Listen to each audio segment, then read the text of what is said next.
Ele não deixava ninguém se aproximar desde o acidente. Mas naquela tarde, quando ela entrou no quarto, o silêncio dele começou a mudar. E ninguém imaginava que, ao cuidar de um corpo ferido, ela curaria 2 corações. Se você acredita que o amor nasce nas pequenas atitudes, inscreva-se no canal Entre Linhas e Destinos e viva histórias que aquecem o coração, até nos dias mais frios. A fazenda ficava isolada no alto das colinas, cercada por campos que o vento fazia cantar. Lá vivia um homem que perdeu mais do que a saúde, perdeu a vontade de sentir, até o dia em que uma mulher simples, com as mãos marcadas de cuidado, cruzou o portão trazendo um novo começo. O portão de ferro rangeu quando Ana o empurrou com as 2 mãos. O som ecoou pela entrada de pedras, rompendo o silêncio que parecia dominar toda a fazenda. O vento levantava folhas secas e o cheiro de terra molhada lembrava chuva antiga, daquelas que limpam o ar e trazem lembranças. Ela ajeitou a bolsa no ombro e respirou fundo. Tinha aceitado o trabalho por necessidade, não por coragem. Depois de meses cuidando de idosos na vila, foi chamada às pressas pela governanta da fazenda dos Montes Claros. Disseram que o patrão estava ferido, que precisava de alguém discreto, paciente, capaz de cuidar de feridas que o tempo ainda não tinha fechado. Ana caminhou pela trilha até a varanda. Cada passo parecia um teste. A casa era imensa, mas triste. As janelas fechadas, as cortinas pesadas, o ar parado. Um lugar bonito, mas cansado de esperar alegria. Na porta, uma mulher idosa a observava em silêncio. Rosto rígido, olhar avaliador. "É você, então?" perguntou a governanta. "Sim, senhora. Ana Campos. Vim para cuidar do senhor Augusto." A mulher assentiu devagar. "Ele não é fácil. Quase todos desistem." E completou. "Mas talvez o que ele mais precise seja alguém que não o tema." Ana abaixou os olhos e concordou. Não sabia o que a esperava, mas algo dentro dela dizia que aquele emprego não seria como os outros. Subiu as escadas, guiada pela governanta, até o corredor principal. O chão de madeira rangia sob seus passos. O quarto dele ficava no final, porta grande, pesada, com a pintura gasta. "Ele não gosta de visitas", avisou a mulher antes de abrir. "Fale pouco, faça o necessário. E se ele se irritar, apenas saia." Ana respirou fundo e entrou. O quarto estava quase escuro, iluminado apenas pela luz que entrava pelas frestas das janelas.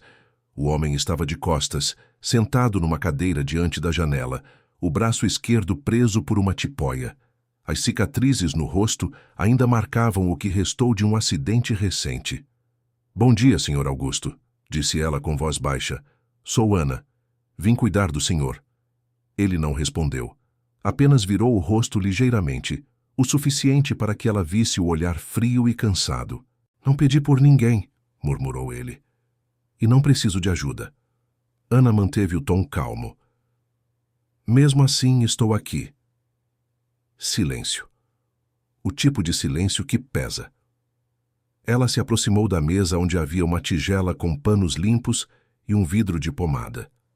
Estendeu a mão para o curativo antigo no braço dele. "Posso trocar?" perguntou, esperando um aceno. Ele não respondeu, mas também não impediu. Era o suficiente. Ana começou o trabalho com delicadeza, os dedos firmes, o coração leve. Enquanto trocava o curativo, percebeu as marcas não apenas na pele. Havia algo mais profundo ali, uma ferida que o corpo não mostrava. "O senhor sofreu muito no acidente, não é?" Ele desviou o olhar.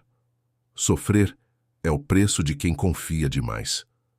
Ana parou por um instante. "E ainda assim o senhor sobreviveu. Talvez isso queira dizer alguma coisa." Ele não respondeu. Apenas fixou o olhar na janela, onde a luz do entardecer entrava em faixas douradas. Quando terminou, Ana guardou os materiais e se virou para sair. "Voltarei amanhã cedo para verificar o ferimento." Ele permaneceu em silêncio, e ela saiu fechando a porta suavemente. No corredor, o som do coração dela parecia mais alto do que os próprios passos. Algo naquele homem a deixava inquieta, não por medo, mas por compaixão. Era como se o destino tivesse a trazido ali não apenas para curar feridas visíveis, mas algo que ela ainda não compreendia. Naquela noite, enquanto organizava suas coisas no pequeno quarto de hóspedes, Ana ouviu o vento bater nas janelas. A casa parecia viva, como se respirasse lembranças. Pegou o caderno que sempre levava consigo e escreveu. Às vezes, o silêncio de alguém grita mais do que qualquer dor. Do lado de fora, o Sr. Augusto continuava na mesma posição, olhando para o nada. O som distante de um piano ecoava da sala antiga, uma música que não tocava havia anos. Por um instante, ele fechou os olhos. E pela primeira vez em muito tempo, sentiu que talvez não estivesse completamente sozinho. A casa e suas sombras. O amanhecer chegou envolto em névoa, e o galo da fazenda anunciou o dia com um canto longo. Ana acordou cedo. Vestiu o avental, prendeu o cabelo e observou o campo pela janela. O orvalho escorria nas folhas, e a brisa fria parecia limpar os pensamentos. Na cozinha, o cheiro de café fresco misturava-se ao som dos passos lentos da governanta. O Sr. Augusto ainda não desceu, avisou a mulher sem levantar o olhar. Não costuma tomar café com ninguém. Ana apenas assentiu, serviu uma caneca para si e ficou olhando o vapor subir. Desde o primeiro encontro, algo naquele homem a deixava inquieta. Não era apenas a frieza, era a dor escondida, o tipo de ferida que o corpo não cura sozinho. Pouco depois, subiu novamente ao quarto. Bateu na porta e, como da outra vez, ouviu o silêncio responder. Entrou devagar. Augusto estava sentado na mesma cadeira, com o braço apoiado em uma manta. A janela aberta deixava entrar a luz do sol, e o vento balançava as cortinas. "Trouxe o remédio, senhor", disse ela, aproximando-se. "Achei que tivesse desistido", ele respondeu sem encará-la. "Não costumo desistir de quem precisa de cuidado." Um leve suspiro escapou dele. "Então vai se cansar logo." Ela sorriu de leve. "Talvez. Mas o senhor parece pior que ontem. Dormiu." Ele desviou o olhar, como quem evita lembrar. "O sono é um luxo para quem não tem lembranças demais." Ana percebeu a rigidez na voz, mas também a vulnerabilidade escondida. Enquanto trocava o curativo, reparou num livro sobre a mesa. Capa de couro, bordas gastas. Parecia antigo. "O senhor lê?" perguntou apenas para quebrar o silêncio. Ele hesitou antes de responder. Lia, antes do acidente. "Agora as letras dançam diante dos meus olhos." Ana parou o movimento das mãos. "Então posso ler para o senhor, se quiser." Augusto levantou o olhar pela primeira vez. "E o que faz pensar que eu preciso disso?" "Não precisa, mas talvez queira." Por um instante, os dois se olharam em silêncio. O tipo de olhar que diz mais que palavras. Depois, ele apenas acenou com a cabeça. Um gesto quase imperceptível, mas que bastava. Ana pegou o livro, abriu na primeira página e começou a ler. A voz dela era calma, envolvente, e enchia o quarto de uma leveza esquecida. Era uma história sobre perdão. Um homem que fugia do passado, mas o reencontrava nas memórias. À medida que lia, notou que Augusto relaxava, o semblante mais sereno. Quando terminou, ele continuou em silêncio, como se não quisesse quebrar o encanto. "Faz tempo que alguém não fala aqui dentro", disse ele enfim. "A casa parece menos fria." Ana fechou o livro. "Às vezes, tudo que uma casa precisa é de vós." Ele esboçou algo parecido com um sorriso. Pequeno, quase imperceptível, mas suficiente para acender algo dentro dela.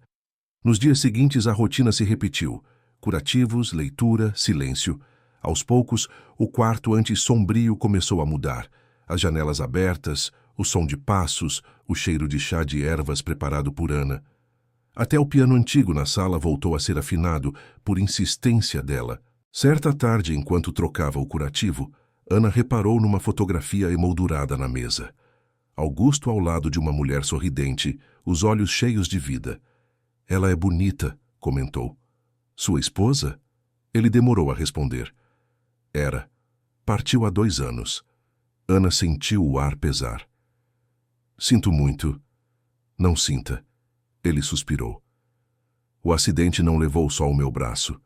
Levou o resto da vontade que eu tinha de viver. Ana abaixou o olhar, compreendendo mais do que ele dizia. Talvez a vida esteja tentando devolver um pouco disso agora. Ele a observou como se quisesse entender o que ela realmente queria dizer. Mas em vez de responder, apenas perguntou: "Por que veio até aqui, Ana?" Ela sorriu, sem saber como explicar. "Porque às vezes cuidar de alguém é a única forma que a gente tem de curar a própria dor." Ele se virou, dessa vez olhando-a nos olhos. "Então somos dois tentando o impossível." O som do piano ecoou ao longe. Ana se levantou, terminou o trabalho e foi até a janela. O campo lá fora estava dourado, banhado pelo sol. "O impossível só dura até alguém acreditar de novo", disse ela, antes de sair do quarto. Augusto permaneceu parado, observando o espaço vazio que ela deixara. Pela primeira vez desde o acidente, sentiu vontade de levantar, de caminhar até a janela. O vento bateu em seu rosto e algo dentro dele, algo pequeno, mas vivo, pareceu despertar. As feridas que o olhar revela. Os dias na fazenda passaram a ter outro ritmo. Desde que Ana chegara, o silêncio deixou de ser pesado. Tornara-se uma pausa entre conversas, um respiro entre olhares. As manhãs eram preenchidas pelo som de vozes baixas e o ranger suave do piano antigo que ela limpou e afinou com paciência. Augusto agora saía do quarto. Caminhava devagar, mas caminhava. Às vezes, apenas até a varanda para observar o campo. Outras, até o estábulo, onde o cheiro de feno e madeira o fazia lembrar da infância. Numa dessas tardes, encontrou Ana varrendo o chão próximo ao curral. "Você não precisa fazer isso", disse ele com voz baixa. "Já temos gente para cuidar da limpeza." Ela sorriu, sem parar o movimento da vassoura. "O que me ajuda a pensar. E quando a gente pensa, costuma curar alguma coisa lá dentro." Ele observou o jeito simples como ela falava, o olhar tranquilo, o cabelo preso de qualquer jeito. Havia algo em Ana que o desarmava. "Você sempre fala dessas curas invisíveis. Que acredita?" Ela parou encostando a vassoura no chão. "Acredito que todo mundo carrega uma dor, e que às vezes basta alguém escutar em silêncio para ela doer menos." Ele ficou calado, olhando para o horizonte. "Se isso for verdade, você tem escutado demais." Ana riu suavemente. "E o senhor tem falado pouco. Isso nos equilibra." Nos dias seguintes, as conversas entre eles se tornaram mais longas. Falavam sobre o tempo, sobre a vida antes do acidente, sobre o cheiro da chuva que sempre trazia lembranças. Augusto contou sobre a esposa falecida, Helena, e sobre como ela amava o jardim da casa. Ela dizia que as flores só nascem onde há cuidado, disse, olhando o canteiro abandonado. Depois que ela se foi, nada mais floresceu. Ana ficou em silêncio por um momento, observando o mesmo jardim. Então talvez esteja na hora de cuidar de novo. Ela se abaixou e começou a arrancar o mato seco, as mãos firmes, o olhar decidido. Augusto observou por alguns segundos e, sem dizer nada, pegou uma pequena pá e se ajoelhou ao lado dela. "Se é para recomeçar, que seja direito", murmurou. Ana sorriu. "O senhor está aprendendo depressa", ele respondeu com um leve sorriso. Naquele fim de tarde, plantaram juntos as primeiras mudas. O pôr do sol tingia tudo de dourado, e o vento soprava como uma promessa antiga. Naquela noite, a governanta foi até o quarto de Ana. "Preciso te avisar", disse num tom contido. "O senhor Augusto não gosta de se apegar, já perdeu gente demais." Ana fechou o livro que lia. "Eu não estou aqui para ser lembrança de ninguém. Só quero ajudar." A mulher assentiu, mas o olhar dizia outra coisa. "Às vezes a gente ajuda demais e acaba ferido também." Ana não respondeu. Depois que a governanta saiu, ela ficou olhando o teto por longos minutos, sentindo o coração bater diferente. Sabia que estava cruzando uma linha, a mesma que sempre jurou evitar. Na manhã seguinte, Augusto não apareceu para o café. Ana subiu até o quarto e encontrou a cama desfeita, o quarto vazio. O coração dela acelerou. Procurou pela casa até vê-lo no estábulo, tentando selar o cavalo com o braço ainda fraco. "O que pensa que está fazendo?" ela perguntou, aproximando-se. Ele a olhou com irritação. "Não preciso mais de enfermeira." Já estou bem. Está bem? Ela se aproximou mais, firme. Mal consegue amarrar a cela com esse braço. Eu preciso tentar. A voz dele era tensa. Não aguento mais essa sensação de inutilidade. Ana respirou fundo. Não é fraqueza precisar de ajuda, Augusto. Fraqueza é desistir de viver antes de tentar de novo. Ele ficou em silêncio, os olhos marejados, o orgulho ferido. Você fala como se soubesse o que é perder tudo. Ela abaixou o olhar. Eu sei. O silêncio que veio depois foi pesado, denso. Augusto percebeu que havia algo nas palavras dela, algo que ainda não fora dito. O que aconteceu com você, Ana? Ela demorou a responder. Perdi um filho. A voz saiu baixa, quebrada. Era pequeno, doença repentina. Desde então, cuidar de outros é a única forma que encontrei para não esquecer dele. O olhar de Augusto suavizou. Então é por isso que você entende tanto a dor dos outros. Ela assentiu com os olhos marejados. A dor ensina a ver o que o coração dos outros tenta esconder. Ele se aproximou um passo. E o que você vê no meu? Ana levantou o olhar. Vejo alguém que ainda está tentando aprender a viver de novo. As palavras ficaram suspensas no ar, e o tempo pareceu parar. O vento soprou leve, levantando a poeira no chão do estábulo. Augusto desviou o olhar, respirando fundo como se lutasse contra algo dentro dele. Então continue me ensinando, disse por fim, em voz baixa. Ana sorriu com ternura. Eu só posso cuidar. O resto, o senhor precisa permitir. Ele acenou lentamente, e o silêncio voltou. Mas agora era outro. Não mais frio, e sim cheio de algo novo, quase esperança. Do lado de fora, o sol se escondia atrás das colinas, e o som distante do piano voltou a ecoar pela casa.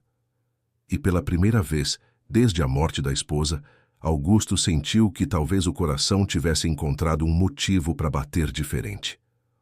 Onde a dor termina e o amor começa. As semanas seguintes trouxeram um silêncio diferente para a fazenda, não o de antes pesado e solitário, mas um silêncio de paz. O jardim florescia outra vez.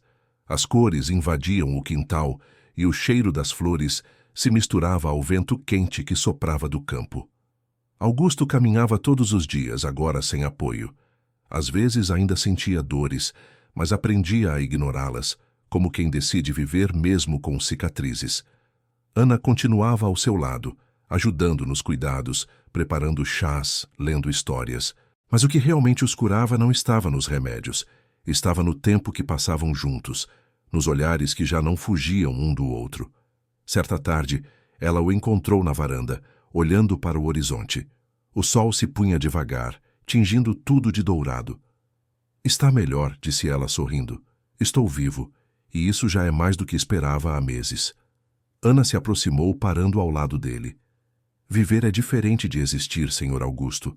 Ele olhou para ela, e pela primeira vez seu sorriso foi inteiro. Então acho que estou aprendendo a viver de novo.